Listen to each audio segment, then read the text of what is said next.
Welcome to a Week 2 edition of X's and Omar. Sentinel Dolphins columnist Omar Kelly. You know him on Twitter at Omar Kelly. I'm CBS 12 Sports Director Matt Lincoln. You know me on Twitter at Matt Lincoln TV. You are a bunch of Dolphins fans. Happy that first game is over. Are they really? A 1 in the win column. Are they really happy though? They are. I mean, it's a 1 in the win column, right? When you come back and you listen to Twitter, you know, the Twitter streets, yeah. You listen to talk radio, Dolphins fans weren't really happy with that performance. Hey, listen, it's 1-0. Yes. In the win-loss column. As I say, wins are like supermodels. You don't really complain. Okay, I love it. I love it. Yes. You take it however it comes. All right. 17-10, a win over the Redskins in Washington, D.C., and it wasn't decided until late on Jarvis Landry's long punt return touchdown. What do we take out of this game? We take the fact that the defensive line needs work. They gave up over 100 yards rushing in the first half. Obviously, they adjusted in the second half, but Washington was doing a cut blocking style that really neutralized Ndamukong Suh, your $114 million defensive tackle, and it really made the Dolphins' defense, the front seven, the defensive line and the linebackers play tentatively. They have to figure out a way to address that because, as you know, the NFL is a copycat league, and once one team does it, everybody replicates and says, hey, that works, we can do that too. Also, what do you take from it? You take the fact that the offensive line was not horrible, but certainly needs work. They've got chemistry issues. Obviously, this is the first game for Brandon Albert, so he's going to be a little bit rusty, allowed one sack. There will be improvement. I think you're probably looking at a 70% Brandon Albert from a health standpoint right now. Dallas Thomas was not great, but it was Dallas Thomas. It is to be expected. Hopefully he can improve in his second game at left guard. And then the running game, just non-existent. No commitment to it. Struggle on 4th and 1, struggle on 3rd downs, struggle in the red zone. I've always said the Dolphins have to be a more forceful and effective rushing attack in order for them to have success as an offense because Ryan Tannehill isn't that dude. He's good, but he's not that dude who can put a team on his shoulder and carry them. Some of those things were a little expected. I think we expected the offensive line to be a work in progress. In that case, the running game, maybe, okay, it might be slow to come along. But the defensive line, that was the shocker. What should the Dolphins be most concerned about? Well, right now, Olivier Vernon's an ankle injury. I'm not sure he's going to be practicing. They signed Emmanuel DK to the practice squad, cutting a defensive tackle, which clearly means that they've got needs there as defensive ends. I think if you could have taken an injury at any position, it was your defensive line. Yes, Olivier Vernon is a major important player. He's a critical player in a money year, which is important for him individually. But Terrence Bay can do it, get the job done. Derek Shelby in his black eye can get the job done. Boy, that thing was nasty. He's still wearing shades of practice today. That's the one position you could afford an injury, but you clearly have to get better. The one thing which I wrote in the Sentinel that I was a little bit disappointed in the defense, I didn't see any 5-2 scheme. I didn't see any speed package. It was a vanilla 4-3. Maybe we blitz, maybe we don't. Sometimes we play zone, sometimes we play man. And that's not, I expect better from Kevin Coyle. I liked Kevin Coyle as a defensive coordinator way before he became, Kevin Coyle as a defensive coach way before he became a defensive coordinator for the Dolphins.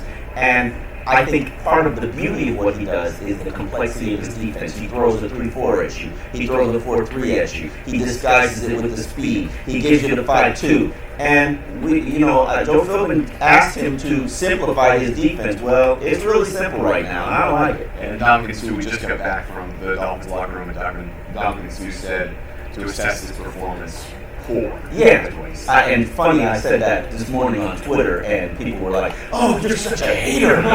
No, that is exactly the word that he used just moments ago. He wasn't good. I've watched Ndamukong Suh's tape. I've watched every game he's played for the last 2 years, including the exhibition season. This is the worst performance I've ever seen from him. He was scared, and they were cut blocking. Even Ndamukong Suh, even when he gets doubled, he's impossible to block. Right. Either Washington's offensive line is really good, or that was the worst performance of Ndamukong Suh's career in a short time span. One thing we were hoping, maybe expecting to see was an improved Ryan Tannehill. What would you say of his performance? Needs work, needs improvement. And he talked today, and he said the things that you need to hear. There were 3 wide open passes that could have been potential big plays. One to Deion Sims, which I commend him because Jarvis Landry was right in the flat, and he could have went the safe route, which is generally what Ryan Tannehill does. Right. Which is not terribly bad. It would have been a first down, but it wouldn't have been a potential touchdown. He went the aggressive route, swung for the double, was a little off. And then to Kenny Stills, he said that was a broken play. Kenny Stills is wide open. He's on the move, rolling out right. Strangely enough, I think that the best thing Ryan Tannehill does is throw on the move. I thought so too. And twice. It was 3 times. There was another one where he had somebody in the flat, and he just it was like not even close. And I'm thinking to myself, like, even going back to his Texas A&M days, the best thing that he does is throw on the move, and he was horrible at it against Washington. So, but I think there will be room for improvement. Keep in mind, if we're going to say that this is a bad game for Ryan Tannehill, in previous years, a bad game would have produced a 77 passer rating. Yeah. This is a bad game, and it produces a 93.5 passer rating. I thought he was very accurate while he was in the pocket, while he was looking 5 to 15 yards down. I thought it was very accurate. Let's take our first question. How did Brandon, this is from @DanBFinFan. How did Brandon Albert look? Like a guy who is 10 months away from an ACL injury, he looked like he still needs work. He needs to improve on his run blocking. Pass blocking was okay. Some of those sacks were probably covered sacks. Some of it was Ryan Tannehill holding on to the ball too long. Brandon Albert needs work. He's going to be tested this week against Jacksonville's defensive line. He walks like a 65-year-old man. I mean, it's just, I think he's carrying about 15 pounds more than he should be. The Dolphins' defensive line, of course, was supposed to be the strength. What was wrong? Why were the Redskins able to run the ball so well? Because they were cut blocking, and the Dolphins were scared of getting hurt. And they openly admitted it. They were tentative. They saw one of their brothers, Olivier Vernon, get leg whipped. Cut blocking is a very dangerous thing in the NFL, and it just stuns me, and very disappointed that the NFL has not banned it and has not made it illegal. But, nobody cares about defensive players. So is that what we should expect from the Jaguars on Sunday? Probably, yes. One more Twitter question, @DylanJohn34. How can Miami counter that cut blocking? You know what? I think the 5-2 defense is the right approach. If you have every man on a man on that offensive line, it's harder, especially if they're engaged. Nobody can shoot for your legs. Just my personal opinion. Well, we'll see what happens. That is coming up on Sunday. The Dolphins are now 1-0, headed to play Jacksonville. Let's do a little injury update. How are the Dolphins looking health-wise going into this weekend? Rashad Jones is battling a hamstring injury, and he's also got a shoulder thing. I'm not sure if he's going to practice this week, but I do expect him to play. He looks fine in the locker room, probably just going to get treatment. Rashad is a very important player because I believe that he is a Pro Bowl caliber player. I believe he's probably the best strong safety in the NFL. If you challenge that, make sure you have a good name. So, Jamel, if you got a challenge, who's the best strong safety in the league, bring it. And Olivier Vernon, I think he's going to be down in a couple weeks. I think this is a co-MECS injury. It was a bad ankle sprain. He tried to play through it. He couldn't. He's walking with a limp in locker room. A bad, one of those kind of limps. I have a hard time believing that he plays this week. One thing that we said in the preseason, we both gave our first guy to make the Pro Bowl, to our Dolphins player to make their first Pro Bowl, Yes. what the question was. You took Rashad Jones. I took Jarvis Landry. I think we both are looking pretty good after week one. I mean, certainly Jarvis Landry on that punt return for a touchdown that turned the game over on its head. Amazing play. He's been doing something in terms of run after catch lately, and he's been doing it in practice too, where it's the little jiggle and shimmy shake, and I'm not going to go down. And I never thought it would work. It's been pretty effective. He's a hard guy to tackle and will get yards after catch. And considering Ryan Tannehill's conservative style, Jarvis Landry is going to get a lot of opportunities. It's going to keep on happening Yes. every single week. Let's take another question from @LukeFader. Does Vigil's amount of play time in week one say more about Vigil or Shepard? Break down the middle linebacker position for this team. Funny, I put it up a video on Instagram. Zach Vigil played significant minutes as the third linebacker, as the inside guy, splitting time with Kelvin Shepard. All Dolphin fans are super excited. They're comparing him to Zach Thomas. Truthfully speaking, he sucked. Okay. And it wasn't good. Right. But, he's white and he's a linebacker, so he has to be Zach Thomas. Okay, right. We need to compare them. Yeah, you have to compare them. He can't be Larry Izzo. He has to be Zach Thomas. I see why they're playing him. He's got the instincts, needs to trigger faster, needs to get to be able to hold his block, hold his gap, not get washed away from plays. If that's what you're going to do, and I'm okay if that's what you're going to do, you're going to invest in Zach Vigil, you better make sure that he's not a liability. And on the plays where he was on the field, Jacksonville drove straight down the field. And were able to effectively do whatever they wanted to. There's a reason why. So it wasn't all on him, but he wasn't good. Does that mean that Kelvin Shepard can't handle this starting position? I don't know. They were been very high on Kelvin Shepard all of training camp. It puzzles me why they just all of a sudden decided to split the reps. Now, in fairness to Kelvin Shepard, he's not the nickel. Cole Misi and Jelani Jenkins are the nickel, which means they play on every down. The guy only comes in. You play in your nickel package 700 snaps a year. Right. You've got 1,100 snaps on total base defense. So we're really talking about a guy who's going to play 400 to 600 snaps. Now, why you would split that between two players? That doesn't make a lot of sense. It's not for resting purposes. Yeah.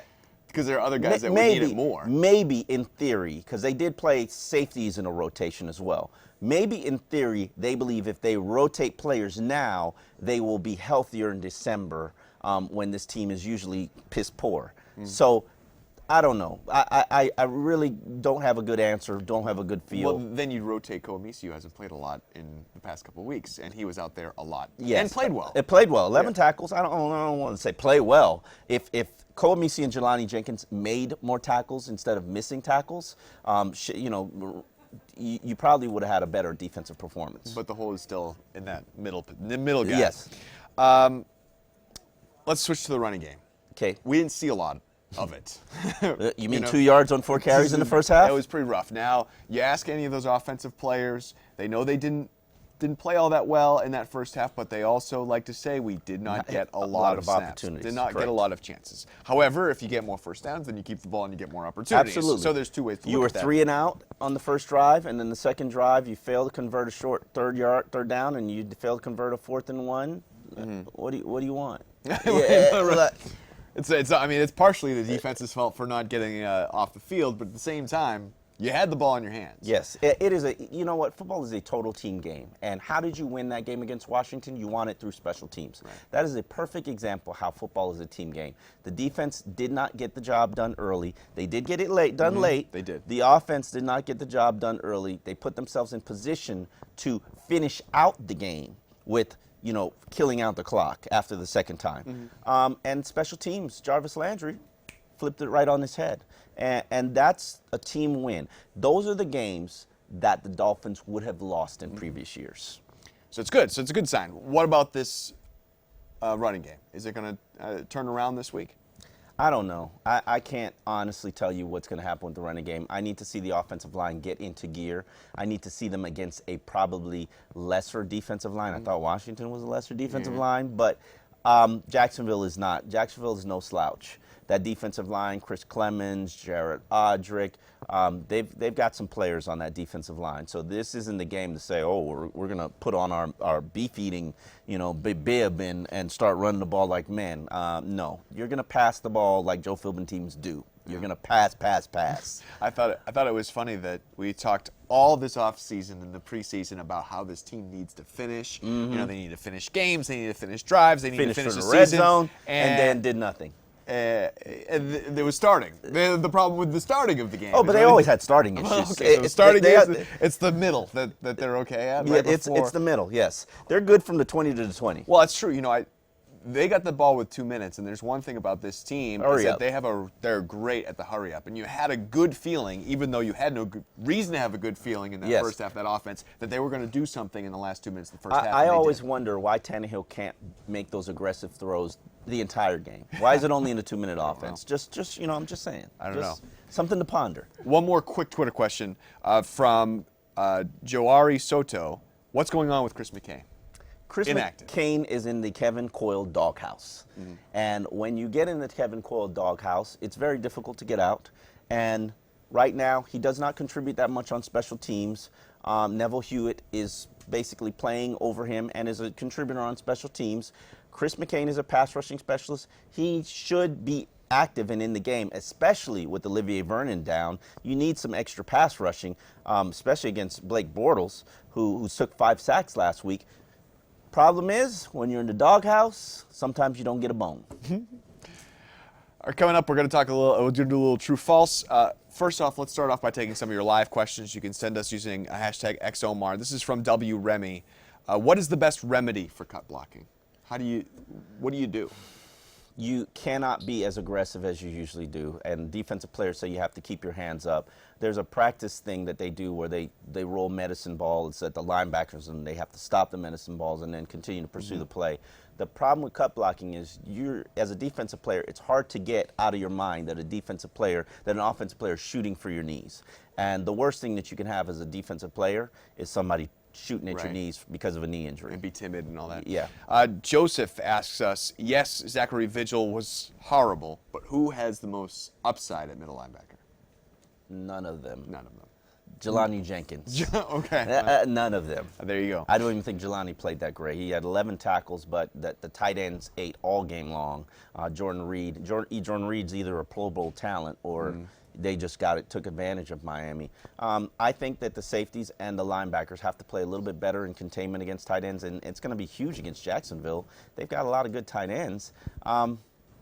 We'll see. No, you've got linebacker issues, Dolphin fans. I apologize if this is news to you, but you've had linebacker issues for 3 years now, and you've done nothing. What have you done to address them? You signed some undrafted rookies. Right. Well, Julius Thomas, though, they're Jaguars' big signing in the offseason. He's not going to play, so at least there's that.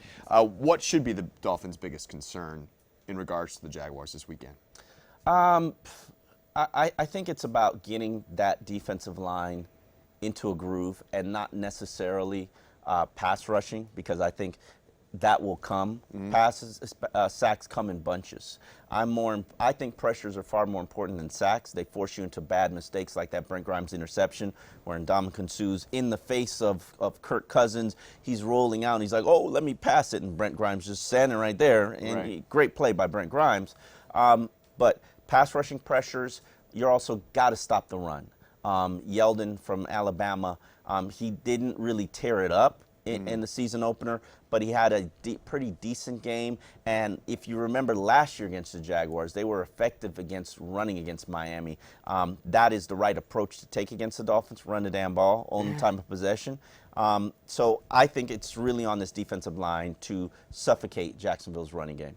We didn't really see a lot of improvement in Blake Bortles in week 1 from last year, and I thought he was the worst quarterback the Dolphins faced all year long last year. So probably. Maybe, yes, he was. Right? He was, right? Probably, yes. Okay. Time to play true or false. All right, my favorite Let's game. get some true or false. So let's try to do this as quick as we possibly can. All right. Let's start with @JosephC. True or false, we will see a better run defense against the Jaguars? Yes, true. I think Ndamukong Suh was embarrassed. 2 tackles, washed away some plays, doubled, move out of his gap. That's not Ndamukong Suh. That's not a $114 million defensive player. So I say true. And Alfred Morris is not a great running back, but I think he's still better than what Yeldon and what they've By the way, Alfred Morris is a free agent next year, Dolphin fans. Keep that in mind. Bring an FAU player home. He's that power back that I think that this offense needs. When you've got a power grinder, it complements very well with Ryan Tannehill. Unfortunately, the Dolphins don't believe in that. Still don't have one. Yeah, they still don't have one. @Grumpy Old Coach. True or false? The art of tackling. That is a great The Twitter Grumpy name. Old Coach. Grumpy Old Coach, yes. True or false? The art of tackling is a dying art. There were too many missed tackles, given too many extra yards. Absolutely. When do they practice when do they tackle practicing? When do they don't. tackle? In practice, they never do. When do they practice tackling? Never. They never do. The scrimmage is the only time I've ever seen them practice tackling.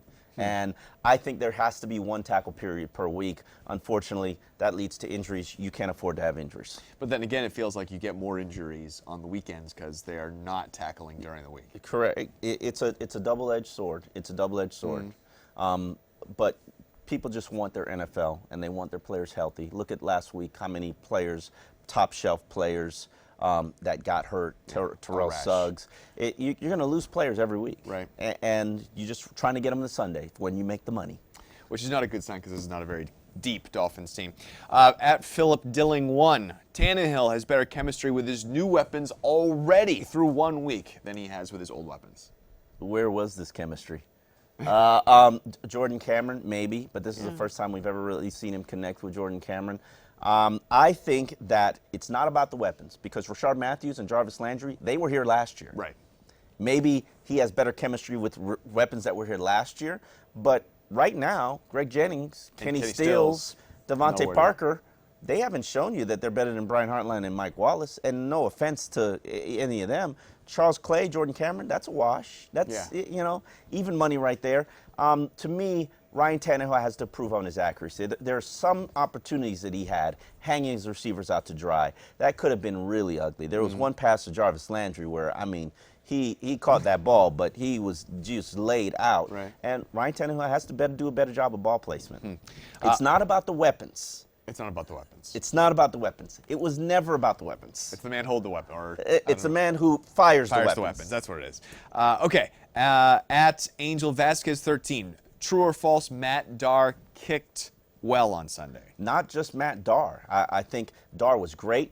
Andrew Franks, consistent. The one issue that I had or concern that I had about these rookie kickers and punters is that they would struggle with their consistency. Sure. Game one, so far, 2 thumbs up. Okay. 2 thumbs up, gentlemen. It's just one game. Hey, you're cheaper and you're consistent. We like you. At James Andretti, true or false, Lamar Miller's performances are nearly as key to the Finns' success as Ryan Tannehill's? No, that's a false. It has some root in truth to it. As I say consistently, I think the Dolphins are a 10-11 win team if they have a 2,000-yard rushing attack. Problem is, they have no belief or conviction to stay with the run. Just none. They don't even have a desire. Joe Philbin doesn't even pretend. Okay, prediction time. All right. What do you think is going to happen? We were all right? Did everyone here at the Sun Sentinel pick the Dolphins to win the first game? Yes, I absolutely. Think so, right? Yes, Okay. and I'm pretty sure and convinced that they will pick the Dolphins to beat the Jaguars. Jaguars are not a very good team. No. They've got quality on defense, but who's their veteran on offense? They're so young and inexperienced and green on offense, and if they're missing Julius Thomas, what do they have to offer What are you? they? Not a lot. Dolphins offensively have to score at least 17 points. I think it's going to be a 20-13 Dolphins victory. I think the Redskins are a better overall team than the Jaguars, and I think the Dolphins are going to come out and play better than they did last week. Definitely. So what does that mean? I've got 27-7. You got the Dolphins scoring 27 points. Cruising. Not a problem. They're fighting. I think they're going to run the ball better. 27 points. 20. The defense must be scoring 17 of those 27. Whatever. They're going to get it to 27 points. They're going to win this game by 20 points. Interesting. All right. We've got plenty of good material on the sunsentinel.com. We've got first and 10s starting up, right? We did first and 10 with Bryce McCain and Jameel Thomas, and then later this week we're going to unleash a first and 10 with your first round pick, Devontae Parker. Fantastic. I'm sorry we didn't get to all your questions, but if you send them to us, a hashtag XOmar, we'll try to get to them on Twitter. Thanks for joining us. We'll see you next week. 12:30. Or maybe a little bit later.